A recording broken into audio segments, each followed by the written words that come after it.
passar a leitura de um texto que é redigido pelo professor Oswaldo Ribeiro. Vai começar com a Marta e depois, a partir dessa leitura, a gente vai abrir então o debate dessa questão. Você quer falar um pouco? Melhor mais aqui. Primeiramente, eu quero pedir licença, porque eu vou passar por lado da mesa, que é outro dos 5 milhões. Certo. Começa aí, Monopolização e imperialismo. É nesse pior dos mundos que se deve procurar entender a informalidade do emprego, as terceirizações e disfunções desses institutos e instituições. O discurso que vem de dentro do Estado brasileiro é haver uma imensa fraude com base em afastamento por doenças fictícias. Discurso que ganhou fora de verdade porque as forças políticas e sociais do trabalho se eclipsaram, prisioneiro da forma defensiva de operar dos sindicatos por categoria ocupacional. No país, a representação formal do povo, através das casas legislativas, nunca valeu grande coisa. Mas hoje, as escâncaras viraram casas de negócios e chantagens, agravadas pelo protagonismo de novo tipo do judiciário, do Ministério Público e da Polícia Federal, que se arrogam ser o que nunca foram e não deveriam. As filiais das empresas industriais e dos serviços espalharam-se nas 400 de países que integram a Organização das Nações Unidas. Conclusão um tanto óbvia é que os países matrizes dessas empresas concentram e distribuem às suas populações os ganhos provindos da riqueza material e do comércio de modo desigual, arrancados da riqueza e trabalho das populações dos outros países. Isso tem duplo nome: monopolização e imperialismo. Responsáveis principais pela distribuição desigual de bens materiais e serviços no mundo com efeitos grandes e perversos: desastres ecológicos, corrida armamentista, espacial e atômica, guerras grandes e pequenas e o incomensurável desperdício de alimentos. A despeito dos reveses que fazem com que mais de 11% da população mundial passem fome, só em sociedade serão resolvidas esta e outras necessidades como água potável, ar respirável, moradia decente, vestes e calçados para os seus 7 bilhões de humanos.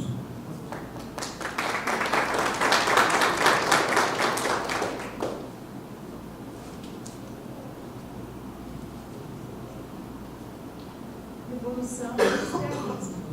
A Revolução Industrial plasmou não só o modo de produção capitalista no mundo, e o Estado como instância absoluta normativa global do direito de apropriação e expropriação de tudo, reconfigurando os valores morais da vida social, familiar, econômica, política, científica e técnica. Assentado na concentração da propriedade dos meios e instrumentos de produção em mãos da classe burguesa, o capitalismo entronizou-a nos poderes do Estado e da sociedade, enxertou-as com inovações científicas e tecnológicas, impôs novas relações sociais e administrativas de trabalho para reduzir seu valor e concentrar renda, chamando para si poder muitos poderes, entre os quais regular, empregar, desqualificar as profissões, codificando-as. São simples ocupações de um código do MPF. Com a incorporação de inovações tecnológicas, a transitoriedade dos meios e instrumentos de produção e trabalho e o gerenciamento moderno, abriram-se oportunidades e espaços para terceirizações, agora das atividades fim, tanto do setor fabril como de serviços. O ritmo dessa lógica é dada pelo cálculo da obsolescência de máquinas e produtos que garantam retorno financeiro. Acumulam-se excedentes de produção e estouram bolhas ou crises, até aqui com saídas cada vez mais difíceis e esticadas, cujo ônus recai sobre as populações dos países recentemente industrializados, ou não industrializados. Faz parte da singularidade histórica dos agrupamentos humanos definir os territórios onde ganham o pão e a vida. Nomadismo, êxodos, migrações das sociedades antigas foram imposições geoecológicas e climáticas, mas as formas modernas que adquiriram o industrialismo têm causalidade presa a questões de propriedade dos meios de produção, da terra e territórios, e na desigualdade de renda das classes sociais e no poder policial.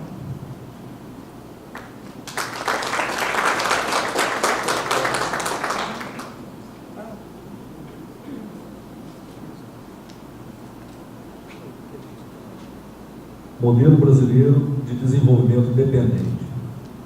O que vem definindo o modelo de desenvolvimento econômico do país é a interiorização da indústria e industrialização dos territórios, com o qual se tornou um dos maiores produtores e exportadores de proteínas animais, cereais, oleaginosos e combustíveis do mundo, como soja, milho, etanol, petróleo e couro industrializado, que com os metais ferrosos e derivados compõe sua pauta de exportação e lastro de sua economia, mais da metade como tal destino.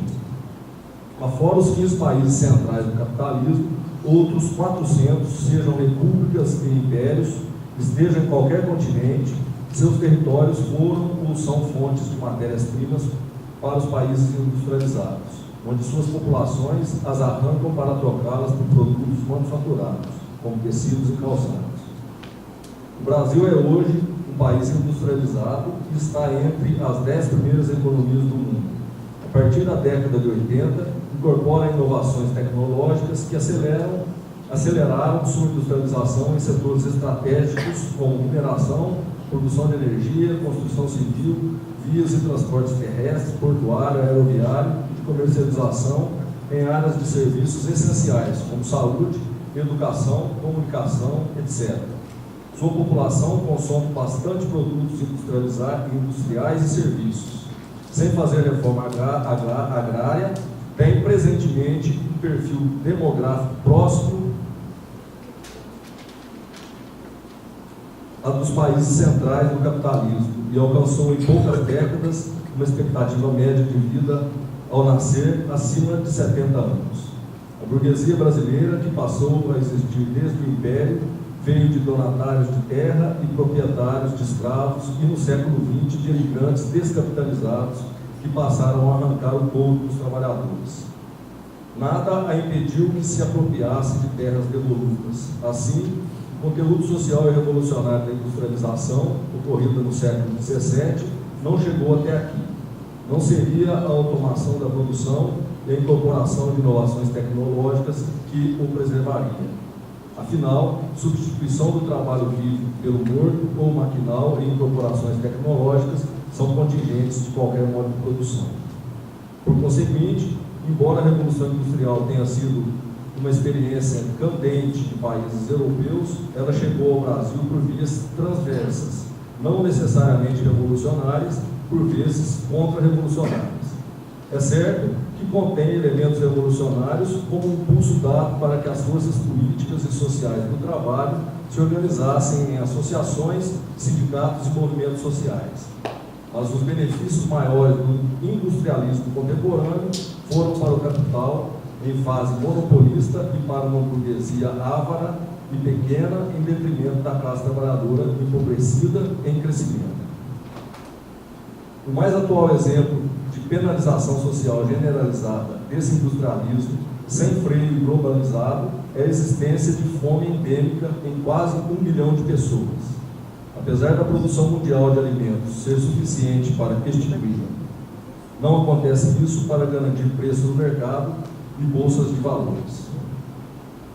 Visão distorcida sobre a relação de produção de alimentos, tamanho das populações e a fome no mundo levou a vasto programa de esterilização de mulheres em idade reprodutiva em vários continentes e regiões, como a do Nordeste brasileiro, onde o programa de esterilização em massa mais avançou.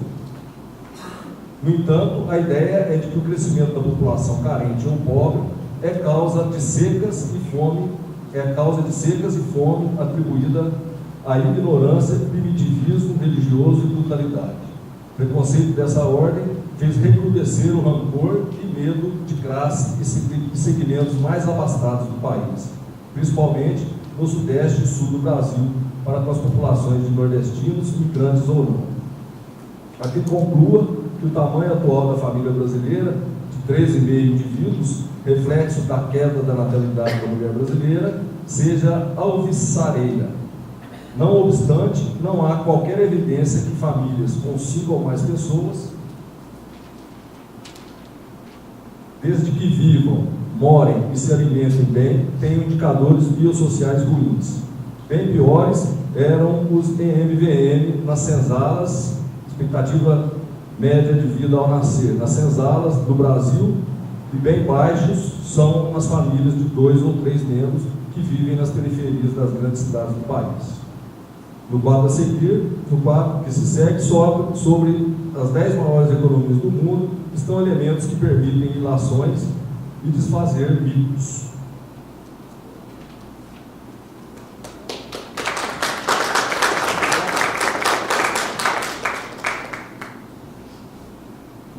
Permito-me declinar alguns fatos que são estes comissários. Primeiro, nós publicamos esse primeiro número com uma edição de 2.000 exemplares, dos quais 1.100 foram antecipadamente adquiridos pelos sindicatos e organizações do trabalho. Esse livro foi viabilizado por várias entidades e, como eu estou sem óculos, e não vou voltar agora, porque esse meu filho feio, eu peço que das entidades adquiriu previamente essa maneira muito interessante de produzir livros. Antecipadamente vendemos. Isso só pode ser feito por se confia nos organizadores. São 33 pesquisadores brasileiros e quase umas 12 ou 15 universidades públicas brasileiras.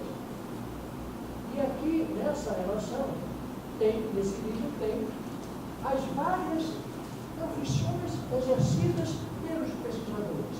E sabe quem queria receber? Ele paga, inclusive, o Ricardo Antunes, inclusive a Edvânia e a Vera, 3 exemplares do livro. Uma boa paga para um bom trabalho. Então, eu diria ao nosso companheiro da CNT, que adquiriu 6 exemplares, espero que distribua bem, não dê, venda-os, capitalize isso para os muito alunos que virá até fevereiro desse mês. Porque vocês, espero, vão novamente continuar fazendo sempre também. Eu também tenho na página 145, tem um notável participação de estudo feito pela Vera Navarro e pela Edvânia Flores. Está muito bom esse trabalho. Boas palmas para as duas.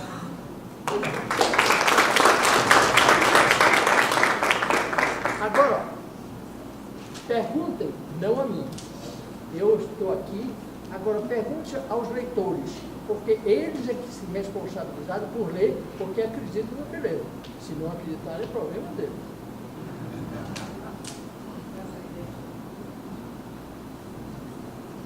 Só uma nota rapidinho antes de abrir o debate. Essa ideia do Evaldo apareceu entre um diálogo breve entre ontem e hoje, né?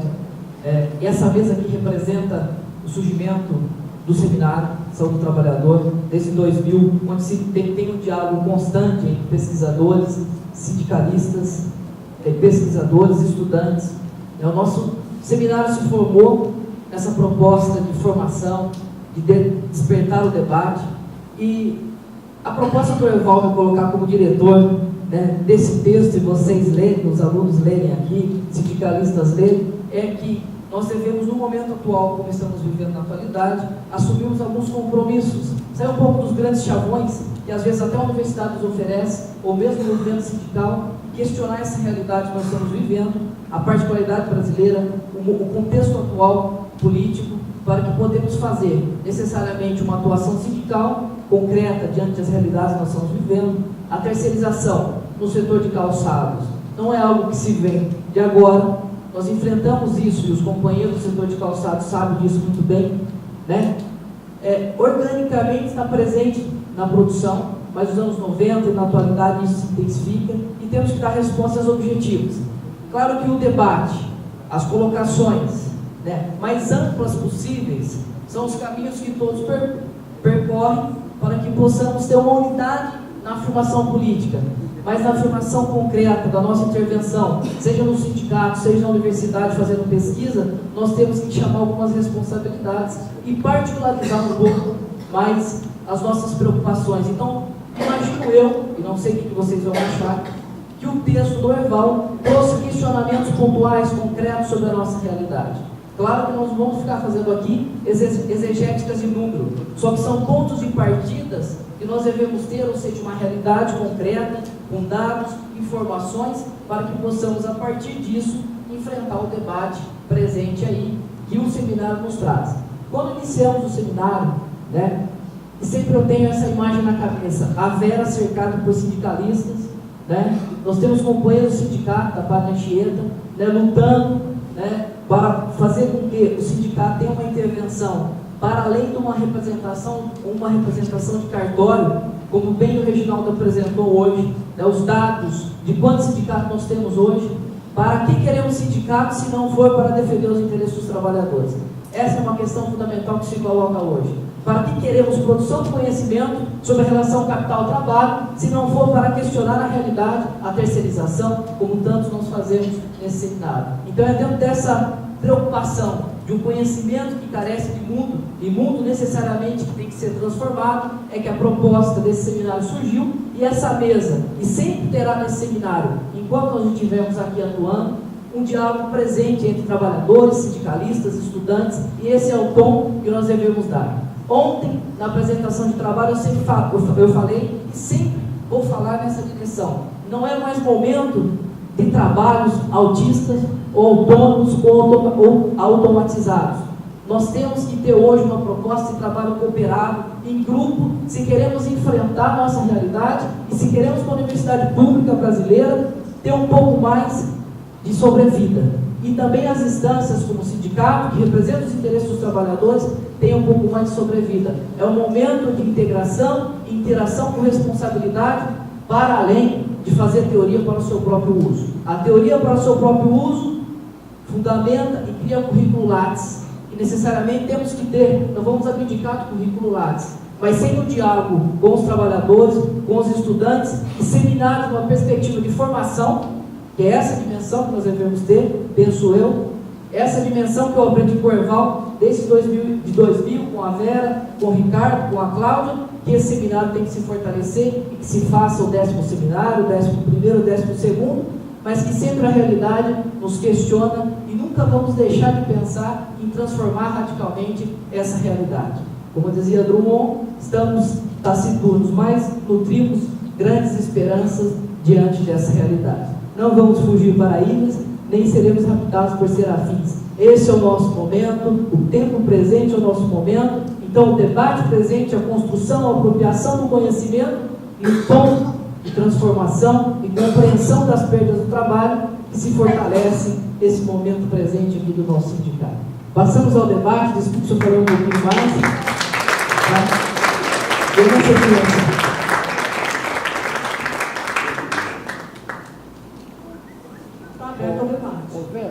Não esquece de dizer que os livros estão disponíveis para quem quiser adquirir. Que os direitos autorais e tudo foi doado para o livre venda, para a nova edição de outros livros e outra produção dessa natureza coletiva. Surgiram também, aí na relação, quais os pesquisadores do país que contribuíram para a feitura desse livro, que foi construído em 5 anos. Tá? Então, o Erval está lembrando aqui que esse livro, esse trabalho, que é um projeto, né, de que adoece e morre dos trabalhadores na era dos monopólios, de 1980 a 2014, na realidade era fazer essa pergunta. Há um outro livro, né, muito conhecido na área da saúde do trabalhador, que adoece e morre dos trabalhadores. Então, essa seria a pergunta atualizada hoje, né, na contemporaneidade, de que adoece e morre dos trabalhadores. Então, por uma iniciativa do Erval, ele, através de várias oficinas que ele fez, tanto com pesquisadores, com participação grande de sindicalista. O fruto dessas disciplinas resultaram nesse primeiro volume desse livro, né? E que agora está em gestão aí o segundo volume. Né? Na realidade, o segundo volume foi porque separou algumas temáticas, não é? Agora é bom ler os pesquisadores, que são autores desse livro, porque esse livro é um livro de produção coletiva. Não é produção de eu sou o organizador. Então, um por ordem. Como está aí? Nossa, Dá para eles lerem. Vamos sim. Dá para um. Aqui, os relatores são Antônio Carlos Mazeu, na verdade são relatores, analistas e autores presentes aqui no livro. Antônio Carlos Mazeu, Arline Arcuri, Alisson Mascaro, Camilo Luiz Caldas, Carlos Botazzo. É bom dizer da onde são. Ninguém conhece ninguém. Carlos Mazeu, da Universidade da USP. Unesp? Graduado, da Unesp de Marília. Arline Arcuri, que é da Fundação. O Alisson Mascaro, que é da Faculdade de Direito da USP. Camilo Noda Caldas, advogado. Carlos Botazzo, que é doutor em saúde pública pela Unicamp. A Dina Cicero, que é médica do trabalho, doutor em saúde pública também, fez pós-doutorado em filosofia na UFRJ. Edith Seligman Silva, que é médica, especialista em saúde pública, doutora em saúde preventiva. Edivânia Lourenço, que é da Unesp de Franca. Gabriel Pereira da Silva, sociólogo da Unicamp. Gaudêncio Figoto, bacharel em filosofia, membro do Conselho Científico do CEPS. Val Pina Ribeiro, que é médico, coordenador técnico científico do ESAT, colaborador docente, doutor em saúde pública, coordenador científico do CEPS, e pesquisador e colaborador docente em saúde coletiva da Unifesp. Hildeberto Luiz de Almeida, médico, doutor em saúde pública, professor de medicina do trabalho. José Dari Klein, que é da Unicamp. Larissa Bombardi, Letícia Carducci, bacharel em Direito, graduada em Ciências Sociais pela Universidade de São Paulo. Marlene Goldenstein, educadora, doutora na área de Políticas de Educação e Sistemas Educativos da Unicamp. Olga Estefânia Gomes Pereira, enfermeira, doutora em Meio Ambiente e Desenvolvimento da Universidade Federal do Paraná. Pedro Eduardo Davoglio, bacharel em Direito, mestre em Direito Político e Econômico. Ricardo Antunes, Unicamp. Sebastião Santos Filho, médico da Universidade Federal do Paraná, formado pela Universidade Federal do Paraná. Severino do Ramo Correia, músico, compositor, graduado em Comunicação Social, graduado em Psicologia. Silvio Luiz Almeida, bacharel em Direito, pesquisador e orientador de trabalho de curso da Faculdade de Direito da Universidade de São Judas. Vera Lúcia Navarro, graduada em Ciências Sociais, docente da Universidade de São Paulo. Vanderlei Couto, psicólogo, doutor em Psicologia Social, professor aposentado da UNB. Wilson do Nascimento Barbosa, graduado em Economia e Estatística, professor titular de História Econômica da Faculdade de Filosofia, Letras e Ciências Humanas da USP. Então, é um livro que teve uma participação muito grande de pesquisadores e também de trabalhadores e sindicalistas, né? E é um livro que está ali em exposição, né? Então, é isso. E aí, então, está aberto a quem quiser fazer uso da palavra. Chiquinho, quem mais? Graça? Esse da frente. Vou fazer outra questão. Claro. Augusto? Pode ser?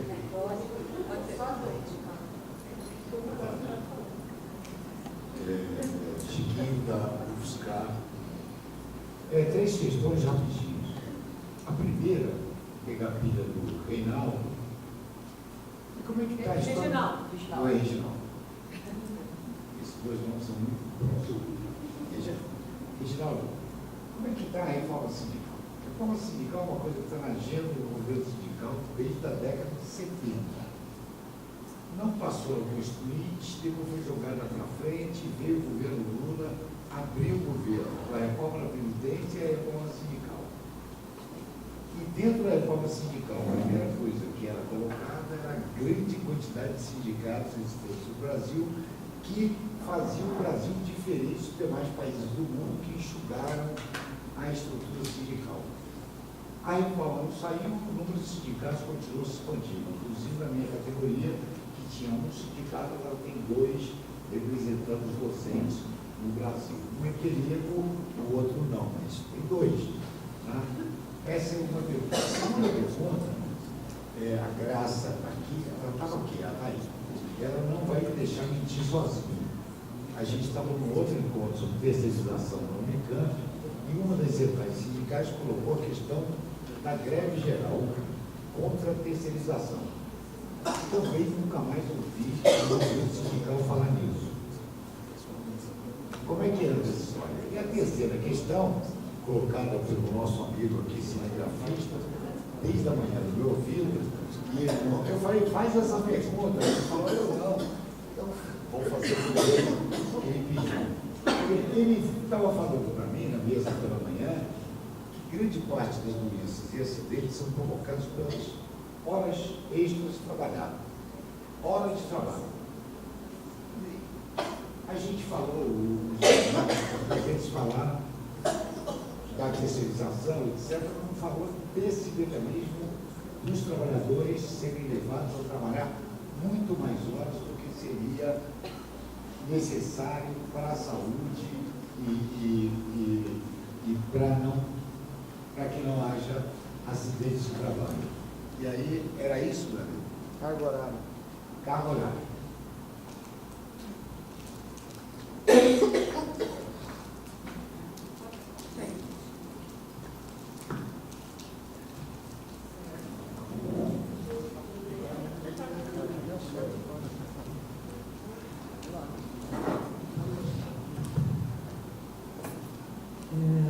Boa tarde.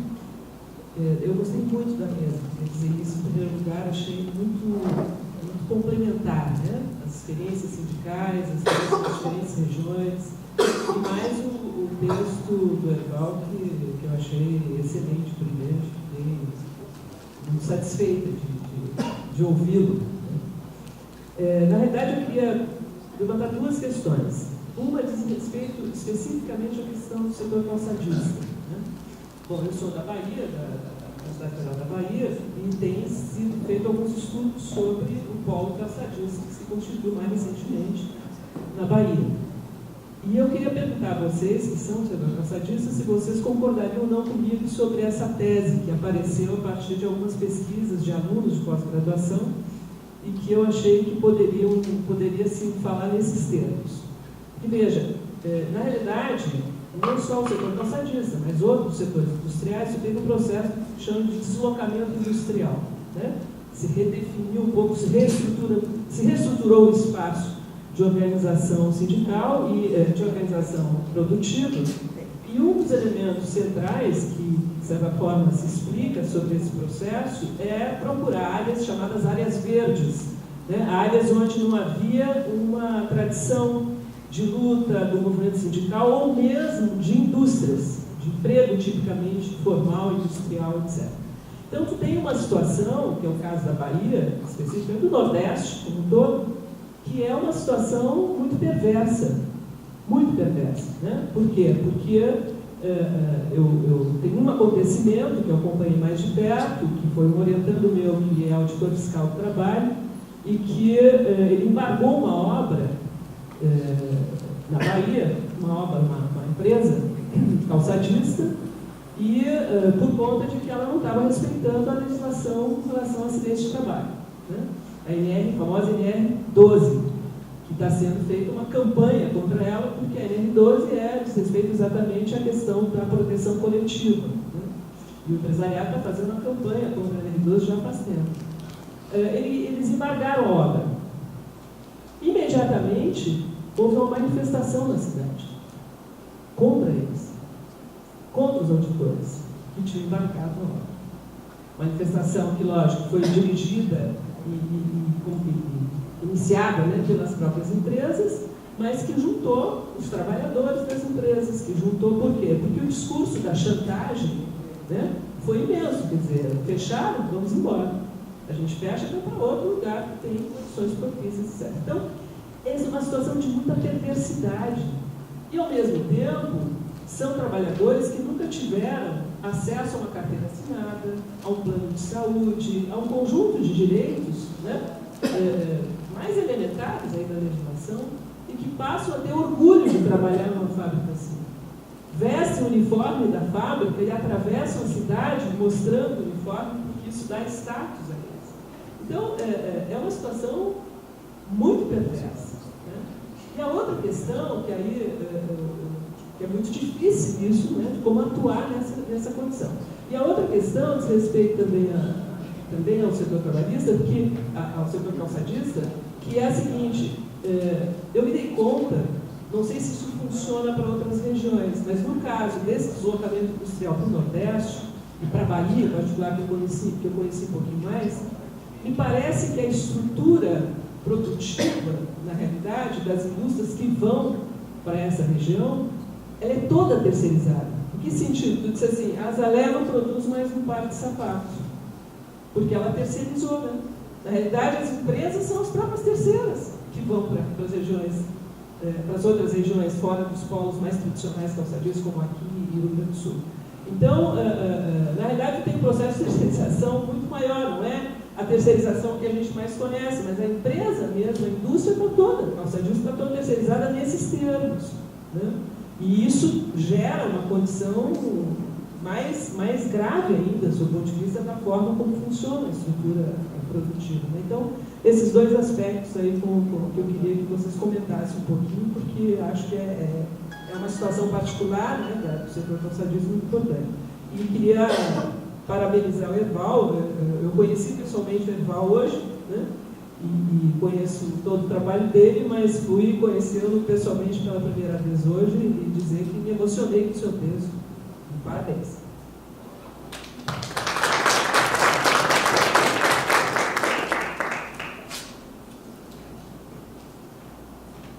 De certa forma, já fui contemplado pelo Chiquinho, mas a pergunta sobre a reforma sindical é outra questão, Reginaldo, é colocar um pouco dentro da ferida.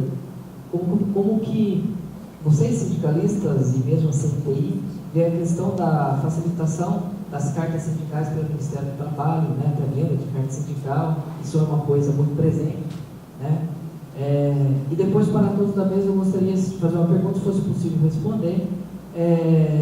Atual momento, contexto que nós estamos vivendo no Brasil, né, esses 8 anos que eu estou morando lá em Lisboa, parece que está pegando fogo, e não está, né? Está explodindo em alguns momentos, o furacão passa, mas se teve alguma assembleia de base do sindicato de vocês, se colocou um debate político em relação ao que se passa na atual conjuntura. Não temos como fazer o sindicato debater o trabalho sem pensar no que está se passando em âmbito nacional, e se tem feito isso. E só mais uma questão, claro, se possível também caracterizar um pouco, 10 anos que eu não estou em Franca, né, acompanhei de longe e tal, e sempre presente aqui no seminário, mas para o público em geral, a criação desse outro sindicato, quantos sindicalizados nós temos hoje, quantos que nós já tivemos, entendeu? Por mais que você trouxe isso, mas há uma caracterização um pouco melhor, que facilita até para a gente visualizar, né, o protagonismo que o sindicato, os sapateiros da Padre Anchieta teve, que não foi na última década, foi de vários anos de luta e tudo mais.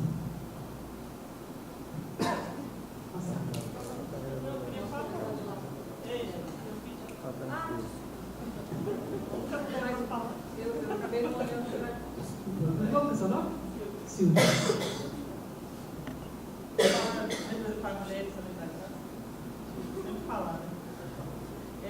Não, eu concordo muito com as falas. Acho que eu acho que essa reflexão que hoje existe uma crítica maior no senso comum muito mais ao Estado do que ao patrão, né? Assim, a gente vê no senso comum em várias vertentes de direito, esquerda, as pessoas são muito revoltadas com o Estado e há vários, ele está a serviço em vários momentos da burguesia, mas assim, essa crítica ao Estado forte e a crítica quase ausente na sociedade no senso comum ao patrão. E também esse processo de culpabilizar o trabalhador, né?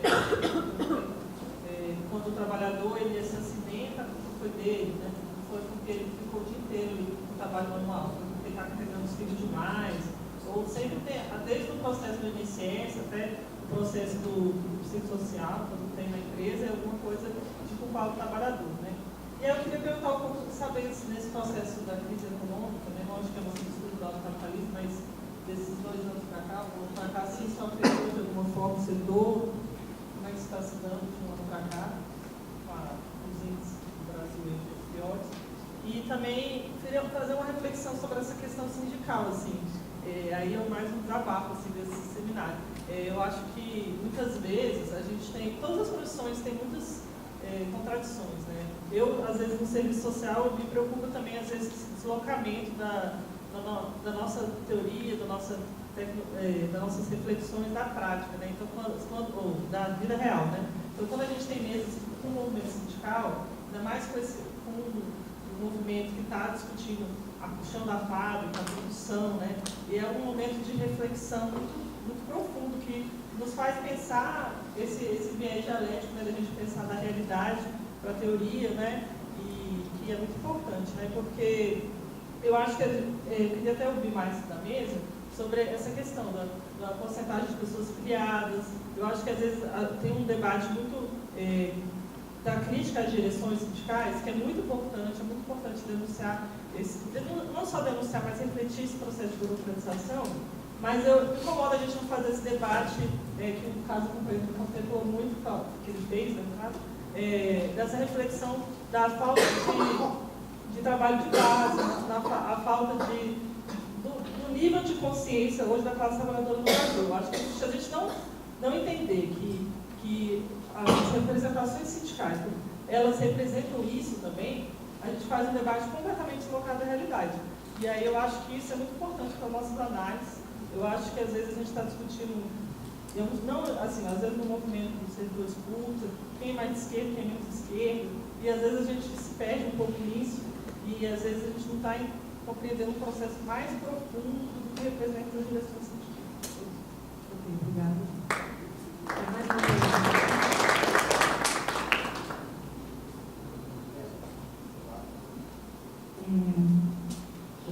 Queria parabenizar a mesa, né? Vocês colocaram questões interessantes, professor. E eu sou professora da Universidade Federal do Pará.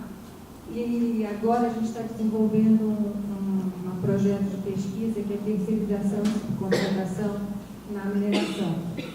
E a questão é muito barra pesada, porque a gente tem que enfrentar lá um leão que se chama Vale, né? Está lá em Carajás.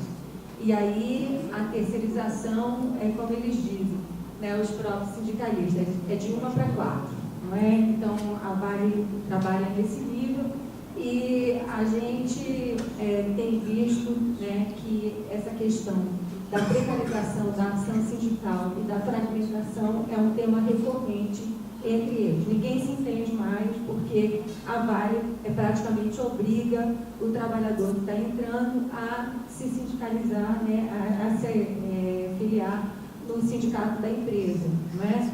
E aí, quando tem alguma liderança de outro sindicato que começa a se opor, aí eles contratam, né? Contratam, e aí o negócio, a liderança passa, então, a fazer parte do outro sindicato.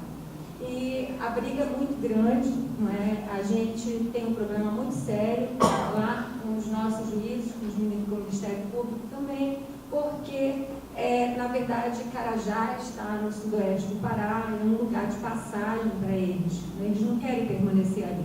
Então, eles estão ali também, os operadores do direito estão ali só de passagem. Então, a gente conta com alguns guerreiros, né, grandes guerreiros, para poder, né, peitar a ação com a Vale, porque, na verdade, os terceirizados é que assumem, então, a ação do empregado, que é um nível, assim, absurdo, né? E o Estado está ali de mão dada também com a transnacional. E quando assim, a Secretaria do Meio Ambiente, por exemplo, fecha um projeto, no caso agora, né, no Serra Leste, aí o prefeito local coloca um monte de trabalhador fechando as ruas, vestindo camisa e tudo mais, e aí também por trás tem uma questão ecológica que não dá para poder sair. Então a situação é muito séria, né? A gente vive num mundo que é completamente, que tem problemas comuns, bastante semelhantes com o que vocês enfrentam aqui, com certeza, mas a gente tem uma situação de isolamento muito grande, e o Leão é muito grande também, né? Então, para a gente enfrentar, e também para botar a gente da academia lá, porque fazer pesquisa naquela região é um desafio, porque a gente vive num país chamado Pará, né? Então, é muito grande também para a gente pesquisar. Então, é assim, mais para solidarizar com vocês e dizer que a galera de lá está vivendo problemas muito complicados também. Tá certo, muito obrigada.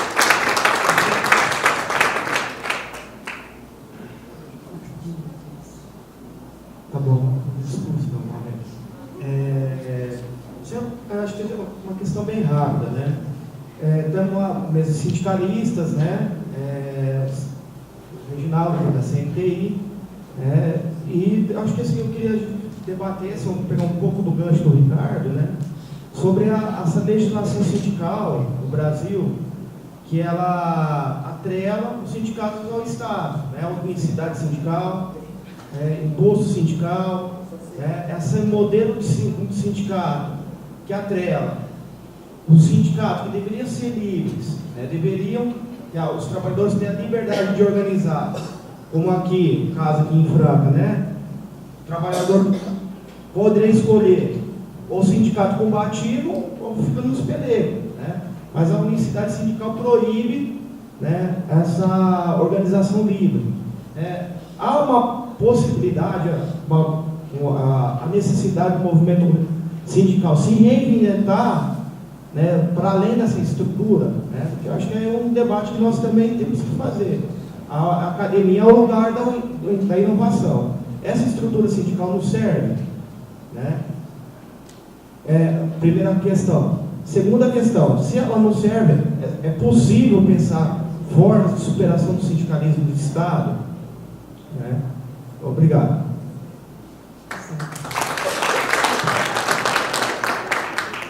Só eu já vou encerrar a fala de coordenação e depois vou deixar para vocês, para cada um fazer a sua participação final, porque nós temos uma atividade nessa mesma sala às 5 horas, né? Então, eu acho que eu poderia começar com o Reginaldo, né? De uma forma sucinta, depois o Antônio, a Clara, o Paulo, seria nessa ordem. Em nome da comissão organizadora, eu já agradeço muito a participação de todos, né? A Duda, do Banque, da Clara, do Eval, né? Do Reginaldo e da Maria do Socorro. Tá bom? Então, vamos lá. Vamos começar. Eu vou tentar aqui as três questões juntas, né? Do Sidão, a questão do Chico e a questão do Lara, de certa maneira tem uma ligação, tá? Para poder tratá-las junto, né? O primeiro ponto que a gente tem que enxergar aqui é um descolamento da realidade do movimento sindical, não só da academia, mas também da estrutura do próprio judiciário. Se discute a respeito da ação sindical, está muito descolado da realidade do movimento sindical. O primeiro ponto a ter que colocar é esse, né? Existe uma realidade imposta, né?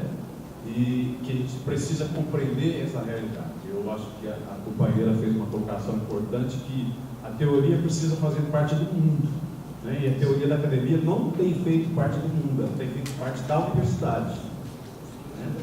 E a teoria precisa fazer parte do mundo através da ação, que é transformadora. Se ela não fizer, não cumprir com esse papel, ela não tem relevância, né?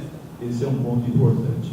A ação sindical, ela também tem um problema sério. A ação sindical, quando ela começa a não fazer parte do mundo do trabalhador, ela tem problema sério, né?